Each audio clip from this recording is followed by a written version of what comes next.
Hello, everyone. Welcome to Cave of the Cross Apologetics. I am Patrick. And I'm Tony. And we're in the midst of Chapter 6 of our book of Faith Has Its Reasons, and we've been looking at the classical approach, and we've covered kind of what they've said about different answers that each apologetic method has to answer. And so we're in the midst of how does the classical apologist then show that the existence of God is either possible or real or self-evident, rational. And so how do they approach this type of question that will be asked of any apologist? And so there are 6 main questions, and so we're in the midst of our third one here.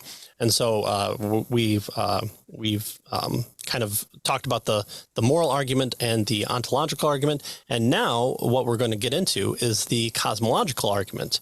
And so here, the cosmological argument reasons from the nature of the world as temporal, right, that exists in time, and contingent. It didn't just pop into being from nothing, that there are certain elements that it must meet in order for it to exist and to continue to exist. So that the nature of the world is temporal and contingent, to the conclusion then that an eternal and necessary being must exist. So, right. So the idea here is that the world is dependent, or at least nature or the universe is contingent, that is dependent on something else for its existence. And of course, this thing that it's dependent on is a necessary being that must exist. Right. So that's the idea here. Right. So, and again, as we mentioned in our last episode, there's this 2-step approach that the classicalists are taking here. First, they want to prove that God exists or theism is true, and then they want to move to Christianity as the most reasonable approach with regard to theism. Right. So proponents argue that if anything now exists, something must be eternal, or else something not eternal must have emerged from nothing. Since the notion of something emerging from an absolute nothing is generally considered absurd, the principal options that either the universe is eternal or it is the product of an eternal and necessary being must be the case. And so you have people writing books of the universe came from nothing, and then you read the book and you go, well, nothing doesn't mean like absolutely nothing, because there has to be something for it to pop into existence, or there are this vacuum that exists, and these particles suddenly appear out of nowhere. Well, not really nowhere. I mean, they come from a different plane of existence, but so that's how you be able to write 1,000-page words on nothing and actually have it be something about something. So right. That's what you can do. There you go. So notice the choices here is either, as everything has always existed, right? Or everything has come from nothing. Those are your choices, right? And so that's kind of where the cosmological argument kind of begins, right? That the idea here is that it's kind of absurd to assume that something came from nothing or everything came from nothing. And so there must be something that is eternal that's always existed. And we know it's not the universe because it's, or the whatever, because it's dependent on something else for its existence. And so there is an eternal being. And so one form reasons from the fact of it being beginning of the universe. For the universe to exist, it needs a beginner. So this argument is known as the Kalam cosmological argument, and was first developed by medieval Muslim philosophers. It has recently, in the last 20, 30 years or so, has been articulated by William Lane Craig. The Kalam argument is essentially a philosophical deductive proof. So this is not an induction, right? A probability argument. It's a deductive proof. And so Craig offers kind of a real simple form of this argument. It goes something like this. Whatever begins to exist has a cause. The universe begins to exist, and therefore the universe has a cause. Now he goes on further, and he has to show, that this cause of the universe is really the Christian God. But his first step is just to get to this particular cause, that the universe has to have a cause because it is contingent, it had a beginning, and then he goes on from there. Right. So out of the two steps, this is his first step here. Yeah. Craig argues that the first premise is intuitively obvious and should be accepted without trying to base it on something else. Whatever begins to exist has a cause. Think about something that has come up in your life, or the traffic accident, or the building. Well, that thing didn't just happen. It had a cause. There were people that built it. There was a car that crashed into it. Well, then what happened before that? Well, the car left the driveway and didn't look.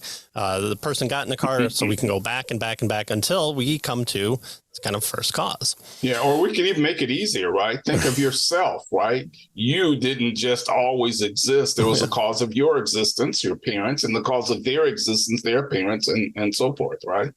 Right, exactly.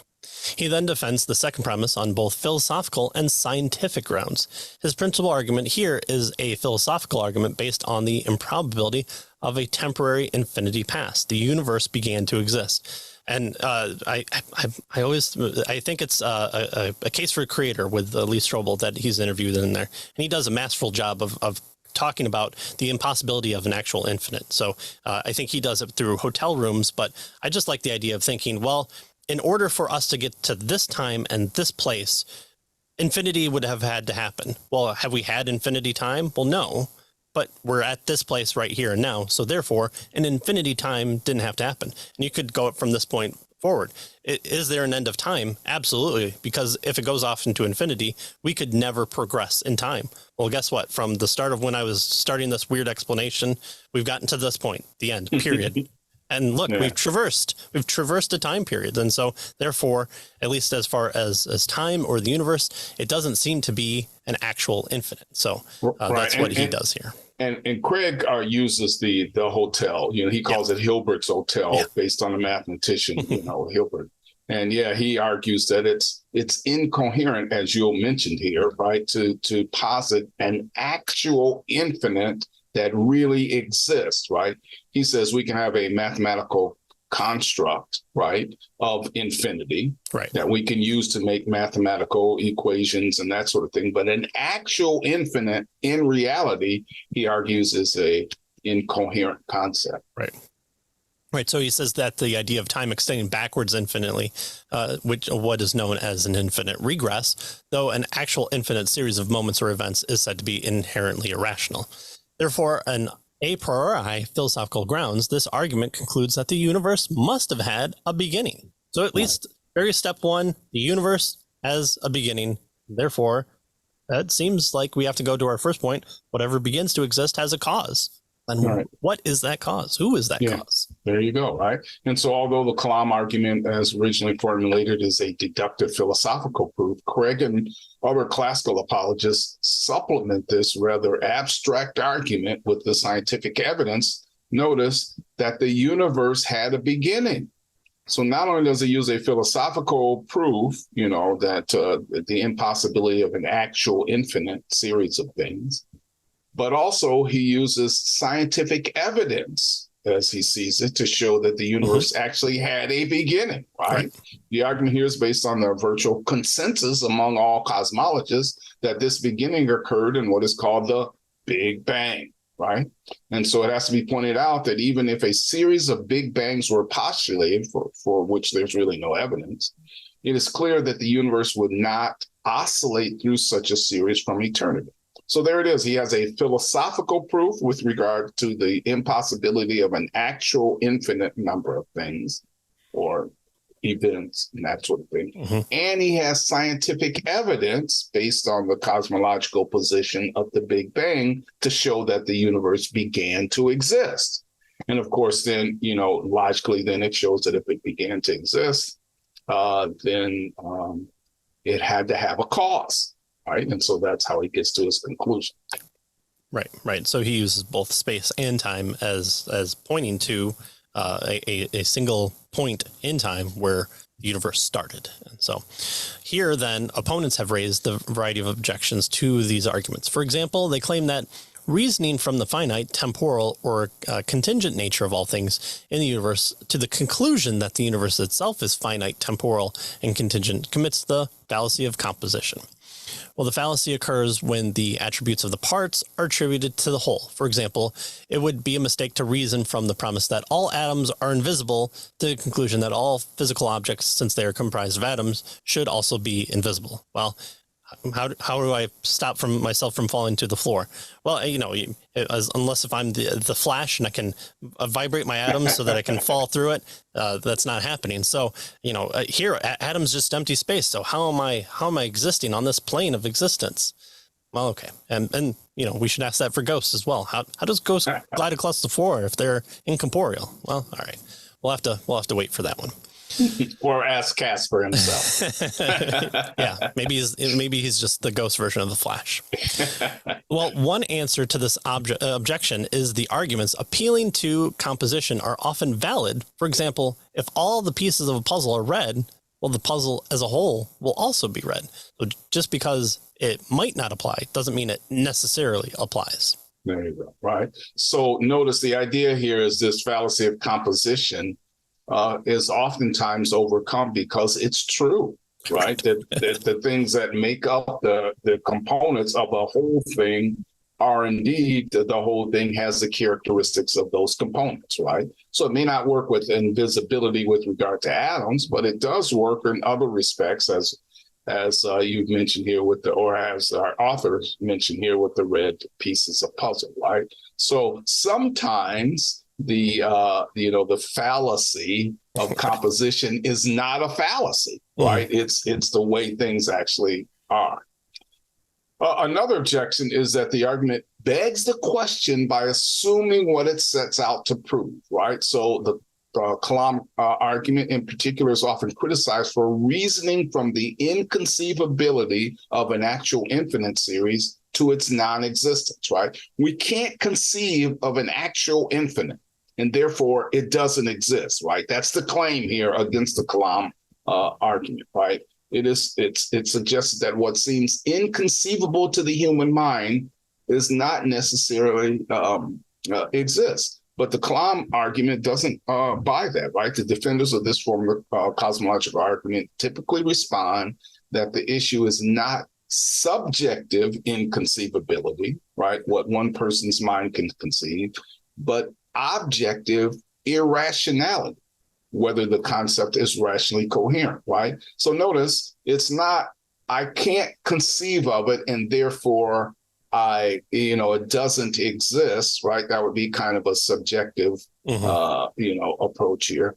But the claim here is that it's objective irrationality. So let's take, for example, a four-sided triangle. Well, I can't conceive of a four-sided triangle, right? Why? Well, because it's rationally incoherent. So you can't conceive of it, right? And so that's the kind of thing that the Kalam, defenders of the Kalam cosmological argument attempt to show. It's not this subjective inconceivability. It's really rational incoherence with regard to an objective, irrational type of inconceivability. Right. All right. Well, we proved the existence of God from the classical. Now we go back to our good friend, the problem of evil. Well, here, the classicalist uses the deductive problem of evil. The problem of evil has been used by such thinkers as David Hume, H.G. Wells, Bertrand Russell to challenge the rationality of belief in the existence of an omnipotent and benevolent God. Theists believe that the problem is solvable since the events we condemn and the moral law by which we condemn them are both traceable to the same source, capital S source. Well, who are we going to point to? Yeah, right. So historically, the problem, that is the problem of evil, has commonly been set forth formally as an apparent contradiction among three propositions, often called the inconsistent triad. Right? And so here they are. God is all loving. Right? God would eliminate evil if he could because he's all loving or perhaps all good, and so he doesn't want evil, right? Secondly, God is all powerful. And so God could eliminate evil if he wanted to. He's powerful enough. So he's loving and good. He doesn't want evil, and he's all powerful he could eliminate evil if he wanted to. And third, then, the third piece here is that evil indeed does exist. And so God does not eliminate evil. And so those kind of three, propositions here are considered inconsistent in some way. They can't all be true. That's the idea here. Right. If he is all loving and good, he would eliminate evil. And if he's all powerful, he can eliminate evil, but evil exists. So something is wrong, says the atheist. And the atheists obviously point to the idea that, well, then that type of God doesn't exist. Right. So which is a Christian? Do you want God not to be all loving? Do you want him not to be all powerful? Do you want evil not to exist? Or do you want God not to exist? So heads I win, tails you lose type deal. And this is something that we, of course, did cover in What About Evil with Scott Christensen, because I think his book covers pretty much everything. And so this should be familiar for those that have listened in on that book as well. Well, the problem has elicited a number of theodicies or explanations for the occurrence of evil in the world made by God. But classical apologists agree that that these three propositions are not incompatible or inconsistent with one another. In essence, there are 5 logically distinguishable responses to the problem. 1, deny that God exists, which is atheism. 2, deny that God is all loving, which is dualism. 3, deny that God is all powerful, which is finitism. And 4, deny that evil exists, which is illusionism. Or 5, affirm that all 3 are propositions in list above are true, and there you have theism. The strategy used by classical apologists is to criticize proposed theodicies that solve the problem by denying one of these positions, and then to show that affirming all the propositions is not irrational. Right. So what they do is they say, okay, well, let's take atheism, and we'll look at that in just a second here. And they say, here's the problem with the denying that God exists approach, right? And so what they try to show is that all 3 propositions can coexist without being a contradiction, right? That's the basic idea here. And so let's consider atheism. It argues that an all good and all powerful God must not exist, because he could destroy all evil, and he wouldn't want to and would want to destroy all evil, but he doesn't. So moreover, God is evidently cannot do the best, right? That is, not have a world with evil in it. And since this is not the best of all possible worlds, therefore God either doesn't exist or he's not able to accomplish what he wants, and therefore the traditional concept of God is not true. So that's kind of the atheistic approach, right? If he could, he would. It's obvious he didn't, so he can't, or he doesn't exist, right? Well, most classical apologists relate these objections to the implications of a world where moral creatures have been given the freedom to make real choices, and to the concept that if an all-perfect, all-powerful God does exist, there must be, notice, a good purpose for evil. So we have 2 things going there. First of all, moral creatures have freedom, right? And they kind of use that to help support the argument against, the power of evil. And secondly, the idea that you can have evil along with a good and powerful God, because there may be a good purpose for the evil. So, although God has not yet destroyed evil, he will do so, and in a way that leads to the best possible world. That is, although this is not the best of all possible worlds, it is the best of all possible ways to achieve the best of all possible worlds. Right. So that's kind of an approach that can be taken to deal with this. Right. So, going to the gym and breaking down your muscles and bones and microfractures, that's terrible. That's evil. There's no way that you could get stronger by breaking things down, except that's how they build themselves back up and build themselves back up stronger. You're able to lift more chairs that impress the people at church, and that's how you find your wife. So I think that's how it works. Yeah, something like that. So even evil can bring about good. So go lift chairs in church. Yeah, go lift chairs always. the more and in more hands possible. The classical apologist then reasons that evil, or at least the possibility of evil, is a necessary condition and byproduct of a maximally perfect moral world. After examining the alternatives available to the theistic God, Geisler, for instance, concludes that a world with evil is a morally necessity prerequisite to the most perfect world possible. A less perfect moral world is possible, but then it would not be the most perfect moral world that is an infinitely perfect God could achieve. In brief, permitting evil is the best way to produce the best world. Right. So that's kind of his theodicy approach, an explanation for why God allows evil. That's the notion of theodicy. All right. The next major question that, again, all of these questions will be posed by each from our authors to each of these various approaches, is the issue of miracles as the credentials of revelation, right? The miracles of the Bible are not incidental, but an integral part to the Christian worldview and to Christian theism. Before the modern era, our authors tell us, the miracles were generally viewed as contributing to the apologetic for Christianity. They were the big deals. Look, Christianity is true. Look at the miracles, right? In modern era, though, the philosophical and scientific objections raised against miracles have led to a reversal of the status of miracles in apologetics. Now, instead of citing the biblical miracles in defense of the Christian faith, our authors tell us that apologists frequently find themselves having to defend the biblical miracles and even the very possibility of miracles. Yeah.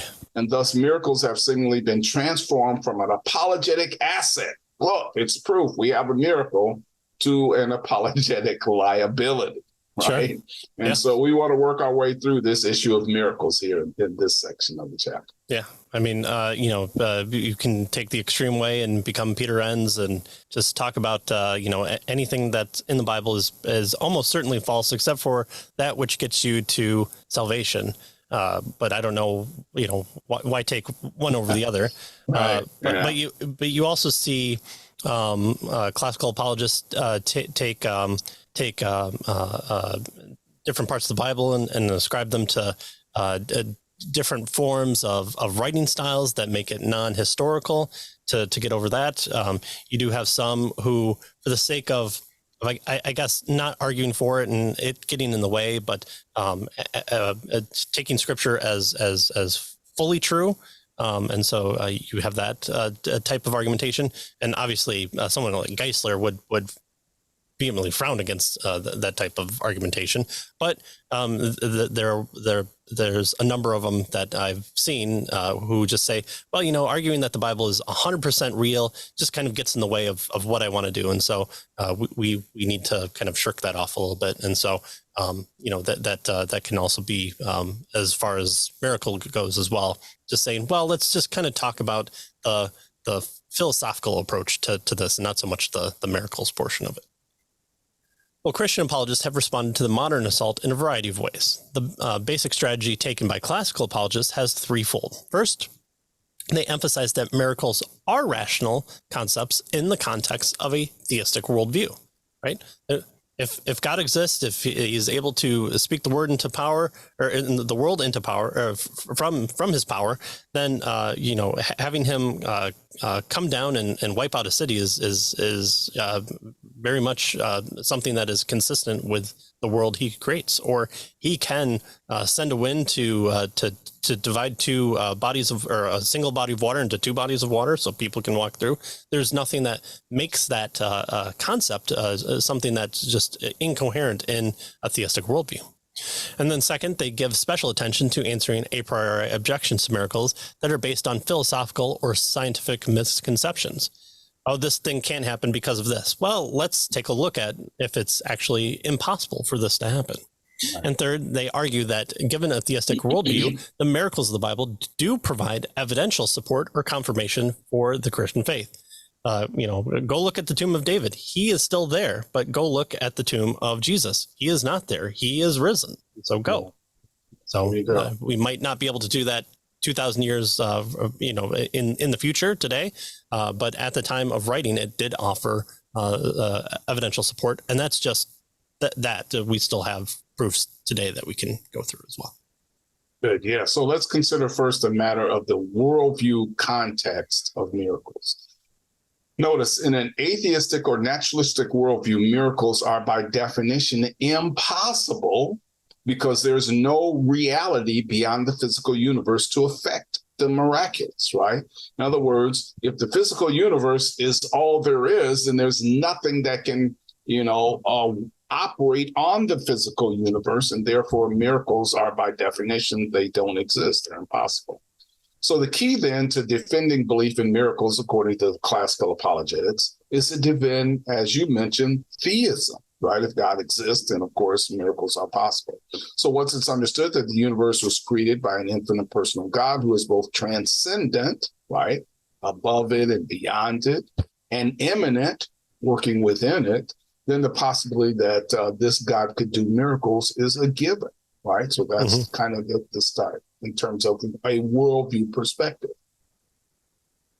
Well, then the second aspect of the classical apologetic for miracles is the refutation of a priori objection to belief in miracles based on philosophical or scientific misconceptions. For example, it is often maintained that miracles are scientifically impossible, that they transgress or violate or contradict the laws of nature. Up is down, left is right, triangles are four sides. That would be a miracle. Yeah. Well, apologists that counter this is based on a misleading analogy between nature's laws and the laws of society. Again, you can make the apple roll off the table, and if you catch it, well, you didn't just violate the principles of gravity. You just entered into the normal outcome of that, and you've caught the apple. It's not a violation of it. You're just assuming like, oh, all things fall to the ground. Well, all things fall to the ground unless it's caught, right? So that's just what's occurring here in this miracle of me catching an apple, which might be a miracle in and of itself. Right. And so notice biblical miracles are not anti-natural, but they're supernatural, right? You catch that God supervenes into the situation and catches the apple. They're not caused contrary to nature, but are rather caused by an agent who catches the apple, right? Whose transcendence nature is God. And so the laws of science are descriptive of how nature normally operates. They're not prescriptive of what must always occur, right? The apple doesn't always have to fall to the ground. You can catch it, right? And so, they don't legislate what a God who is transcendent and, above space and time and who instituted those laws in the first place, they don't legislate to that God what that God can or cannot do, right? So they are, they're not prescriptive. They're descriptive. They describe what happens, but they don't describe what must happen, right? And you see this in science. Light must always travel in a straight line until a large gravitational force bends it. And so then you can bend light. Well, yes, only if this is the case. Well, there's your agent. Your agent enters into the normative process. Yes, if all things being equal, light were to continue, unintruded, then it would continue in a straight line. However, enter in a star, and now you're bending the light around that position. Oh, well, that's just relativity. That's just science in action. Well, yeah, exactly. That's what the classicalist is saying here as well. All right, or enter a brick wall, right? It's not going to continue in a straight line. Right, exactly. Well, classical apologists point out that it would require a metaphysical assumption that the universe is a system closed to any influences apart from the four-dimensional space-time continuum to maintain that the laws of nature could be superseded by a higher principle on certain occasions. The idea of a deterministic or mechanistic universe is not scientific but metaphysical, as is theism. The underlying issue with respect to miracles, then, is whether God exists. If so, miracles are possible. So notice here when the atheists or the scientists say miracles are impossible because we live in a world that is that's entirely physical. Well, that's a metaphysical claim. That's not a scientific claim, right? And of course, theism is a metaphysical claim. So now we have metaphysical claims, and we've gone outside the bounds of science, right? And so it's not a scientific claim anymore. And so you can't, claim the authority of science when you make that kind of claim. It is a metaphysical or a philosophical claim that's kind of outside the bound of science. And of course, theism is the same kind of claim. So you're looking at worldview issues there with regard to this. Interesting. Yeah. So although, thirdly, classical apologists argue that given a theistic worldview, and this is what we were just trying to explain, the biblical miracles provide positive evidence for the truth claims of Christianity. This is because belief in God does not automatically imply an endorsement of any or all moral claims, right? Although the reality of God's existence proves that miracles may occur, it does not prove that they have occurred, right? If it did, our authors tell us, then theists would have to accept all miracle claims to all religions, or at least admit that all of them might be true. Right. And, that's Rob. And there are some really excellent books out there. I believe Tim McGrew has talked about this and written on this, given lectures on it. So the classicalists have responded in kind to these claims. Well, whether miracles have in fact occurred is a matter of history and must be determined by historical investigation. Classical apologists do not ask that biblical miracle claims be accepted uncritically. They do, however, insist that once the existence of the type of God described in the Bible is conceded, the historical evidence for miracle claims must be taken seriously. They urge that the same canons of historical criticism that are applied to other historical records be applied as well to biblical accounts without prejudicing the case with metaphysical assumptions. Once this is done, classical apologists believe that the biblical miracles will be found to be in a class by themselves, and that the evidence for these miracles will be seen as compelling. So again, apply the same standard that we would for the existence of Jesus that we would apply to a Caesar. Or any other historical records, or whatever. Lincoln. If Lincoln actually exists, prove to me that he's here right now. Is he in the room with us? Or looking at what has been written about certain rulers in Rome happening hundreds, almost thousands of years later. Do we accept them as being historically realistic? Well, yes. Okay. So why then are we saying,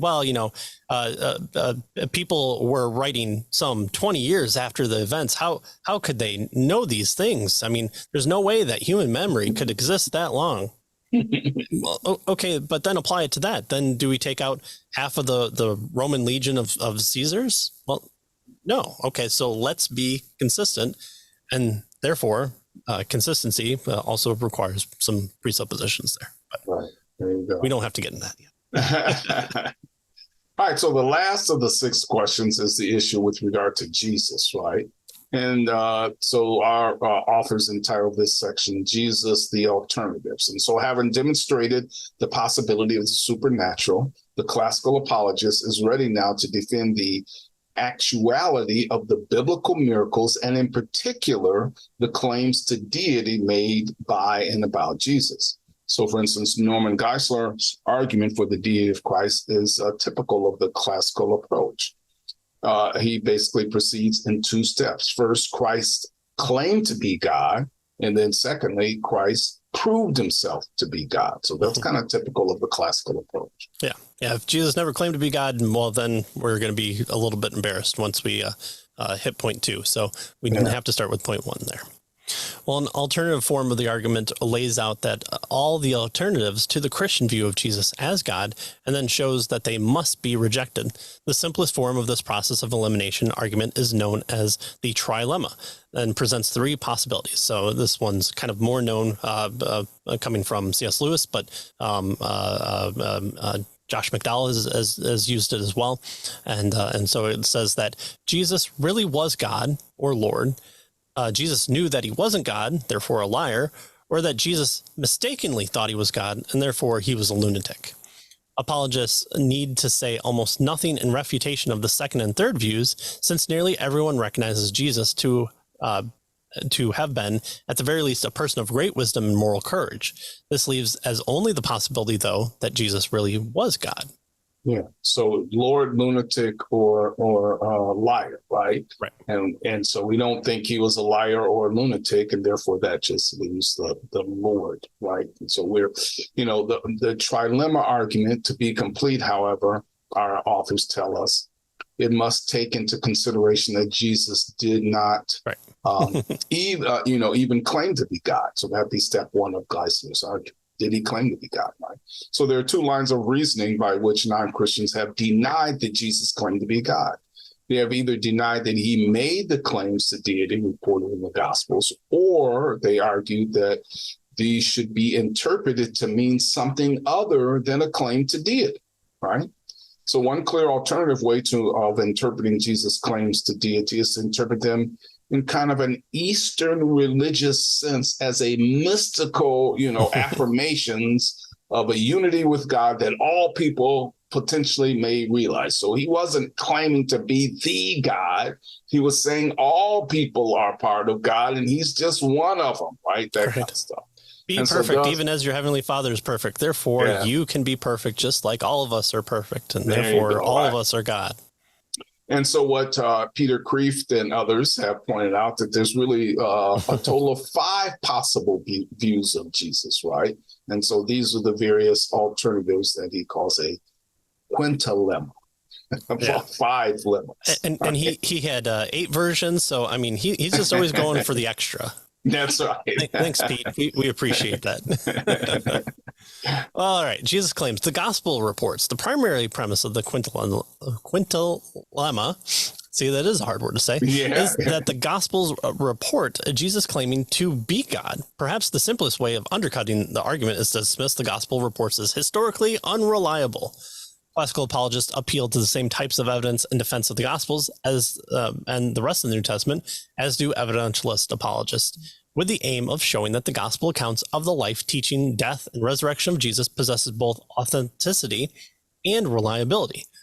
Positively, they point to the archaeological and secular testimony to the events recorded in the Gospels, and negatively, they emphasize that there's nothing incredible about the miracle accounts in the Gospels if the existence of God is admitted. Right.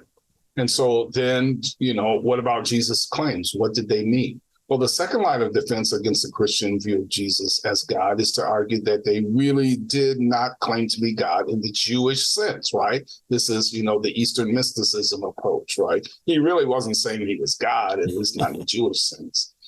And so although there are various heretical distortions of the biblical teaching that Jesus is God, what we're concerned with here is interpretations that take Jesus's claim completely outside of professing Christian context, right? So in practice, there's really only one such interpretation, that when Jesus spoke or acted as if he were God, this was to be understood in a Eastern pantheistic way, right? A mystical sense. So that is, this view of God was the kind of God is all or in all. And that's what Jesus meant by saying he was God. Right.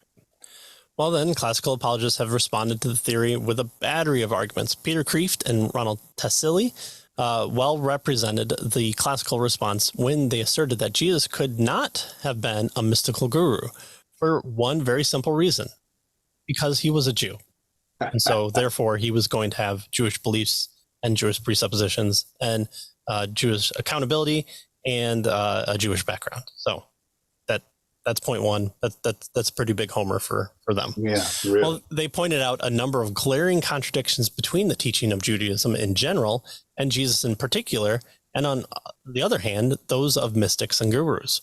For instance, the Jewish belief that Jesus taught was a public faith in a personal creator who could be known because he had taken initiative and revealed himself. Eastern gurus taught a secret, mystical experience of an impersonal divine reality in all things that is beyond knowledge, but can be experienced by those who pursue it with religious fervor. So here you have kind of Gnostic belief and Gnostic thinking, which did enter into the church, but only later, 2nd century. And of course, Michael J. Kruger, that I always have to mention, has a great book on this of Christianity in the 2nd century. I'll try to remember to link that below because I'm sure I've done that before as well. Yeah, good. So notice Jesus couldn't have meant this Right. God in terms of pantheism, right? Because he had a Jewish, he was, as you mentioned, he had a Jewish perspective, Jewish background, Jewish worldview, which is antithetical to this Eastern mysticism type of view of God is all in all.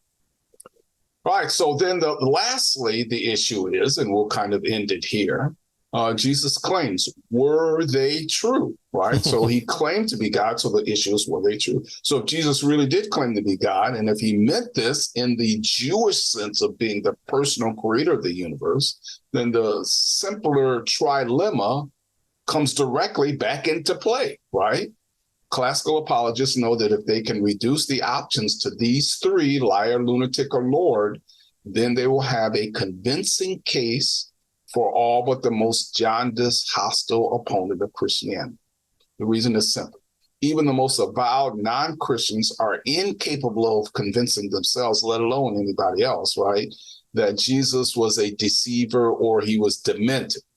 And those really are the choices if Jesus claimed to be God and yet was merely a human being, right? So either he was a liar, lunatic, or indeed he was who he claimed to be, Lord. And so that's where they kind of end this. Right. So there's the positive approach to classical apologists, and it answers the 12 different types of questions, 6 and 6 for what it puts forward and then what it responds to. And so interested to see what others have thought of the classical approach and the presentation here. But once we come back for chapter 7, which is the end to our coverage of looking at specifically the classical apologists, we look at kind of the limits of reason and critique of their point of view. And we'll see what our authors have to say in the first critical look at one of the apologetic methods here as we go forward. Then, so hopefully you'll join us next time and continue to enjoy all the short clips that are available weekly that come out from these episodes, and you can also find them on caveofthecross.com. So as always, we thank you for joining us, and we will see you next time. See you next time.